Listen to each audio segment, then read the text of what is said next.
Hello there everyone, welcome back to a brand new Doctor Who review. Today I am going to review The Devil's Chord, which is the second Doctor Who episode of this new season. So alright, let's check it out. I'm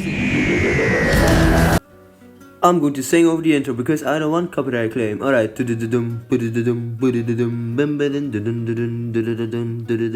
Ooh, Doctor Who. Let's go. So, The Devil's Chord is, like I said, the second episode of the season 1 or series 14 of Doctor Who, which obviously where we have Ncuti Gatwa as the Doctor and Mary Gibson as Ruby Sunday. So, in this episode, I've got to say this is probably my favorite episode from the two episodes that released as like the double bill. So they released on the same date, I guess. So yeah, let's talk about this episode. It's very interesting. Let's just say that it's something new, which is really nice and, like I said, very unique. So the episode starts off with Timothy Drake, which is a composer. I didn't really know him, so I guess he's a composer, right? Not to be mistaken with Timothy Drake from Batman. So this composer, he teaches this boy how to play the piano. He plays, a tone. He plays a little, sequence. But then he plays the Devil's Chord, which was actually this really interesting idea, or a really interesting tone, or piano jingle. So there we go. Where the Catholics banished, I guess, this chord from the church because they thought, well, it was going to summon the devil or something. I'm not quite sure, but that was a real thing. So that was very nice, very interesting. But obviously, Timothy Drake lives in 1925 and plays the little chord, and suddenly this piano just closes, and out comes Maestro, played by Jinx Monsoon, yeah, I believe so. Let's just say they played the role pretty great, I've got to say.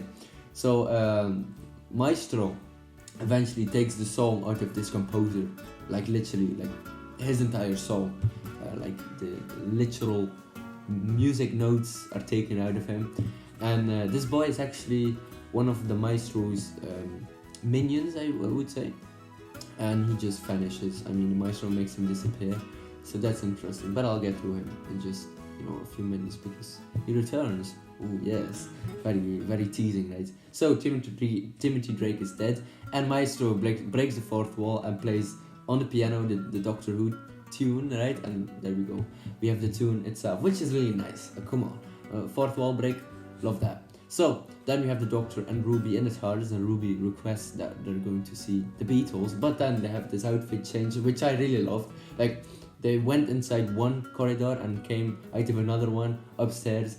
I really like that one. The passage of time, really nice, a really smooth one too. They just lifted the camera up, and there they were in their 60s clothes. Oh, very nice, very nice. So they go to Abbey Road Studios, which was called another name, right? Back in the 60s, the Doctor and Ruby tried to see the Beatles, right? I mean, come on, the Beatles have pretty nice, songs too, and yeah, I really like the Beatles. So there we go. They go in, but they see something is wrong. They don't play their music, their iconic music. They just play some kind of wacky, spirits song. I mean, it's just a song with no spirit at all, and they don't know what's happening. So they check on another artist, and she has the same thing. Okay, the Doctor and Ruby already know, okay, something weird is going on here. So together they try to find what's going on, and the Doctor takes Ruby and some other workers there with a piano on the roof. So there we go. The Doctor tries to find out what it is. So the Ruby plays the piano. Alright, it seems like all the music is gone out of the world. So Ruby plays the piano, and out comes Maestro. The Doctor knows, oh no, this is some bad buju right there, and they run away inside this basement. But Maestro can control music, but obviously if one sings or one dances to a song, he knows, or they know.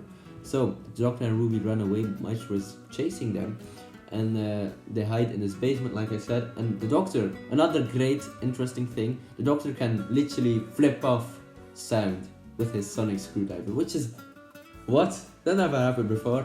I mean, really interesting. Like, the tones were just gone. There was no sound at all, and that was really, really nice. Yeah, so Maestro goes away, and they use sound and motion, which another fourth wall break, because TV shows and films are made by sound and motion. So there we go. He uses this little, or they use their little thing, the tone generator or whatever, and place it inside of water, which makes sense, right? There we go. Alright, and eventually they go away because somebody plays a piano, because someone heard Ruby playing a piano, and she played her own theme song, which is really nice. So yeah, Ruby and the Doctor don't know what to do. The Doctor is afraid because it's one of the legions of the toy maker, and yeah, I'll get to that in just a sec. But yeah, Ruby and the Doctor go to the future, but the future is gone. There is no future anymore. But then they see the Maestro. The Maestro takes them to some kind of theater room, I'm not quite sure, and they find out that the Maestro is actually the child of the toy maker, and the toy maker is really fricked up, man. The toy maker appeared in The Giggle, played by Neil Patrick Harris.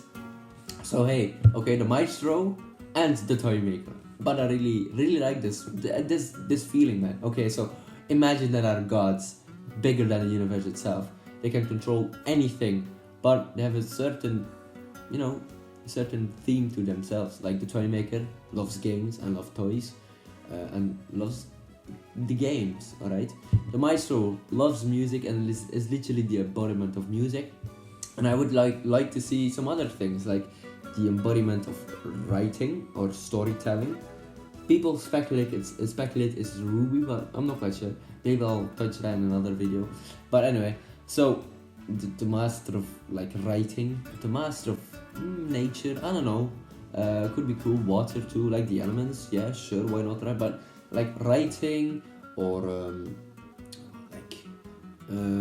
what else? It could be anything, right? So that's really interesting. All right, we have a god for music and a god for games itself. So there we go. All right, they eventually go inside the TARDIS, run away, and try to stop the Maestro, but they need to play a certain tune.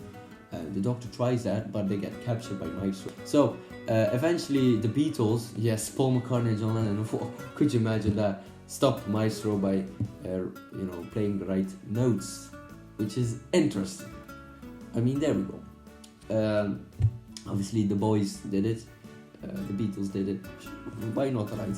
And another great detail that I loved was that the Doctor mentioned that he lived in the junkyard, which was the same year, 1963, right?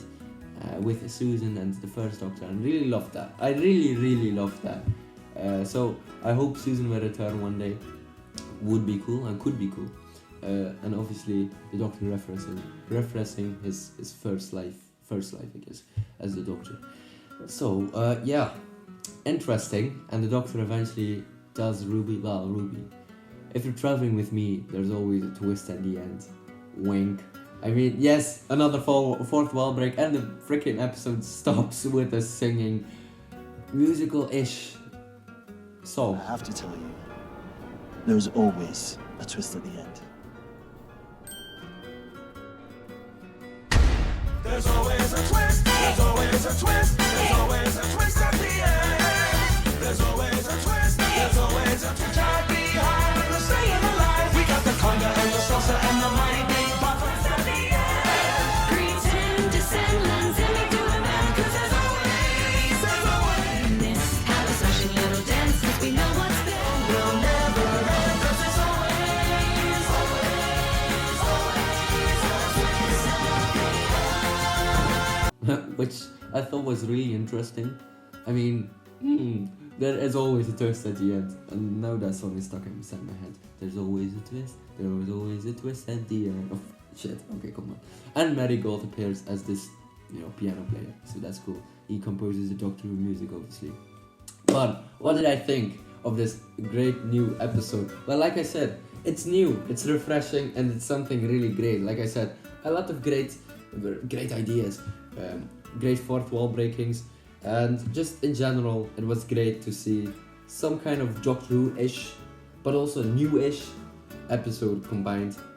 Epic. It's insane. The combination worked in my opinion. I watched it twice, same goes for the Space Babies. And I've got to say, like I said, Devil's Chord must be one of my favorites.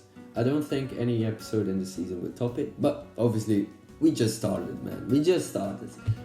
So the next one is going to be Boom. I think this one is also going to be very interesting. So alright, ladies and gentlemen, I will see you later for another Doctor Who review. Bye bye everyone.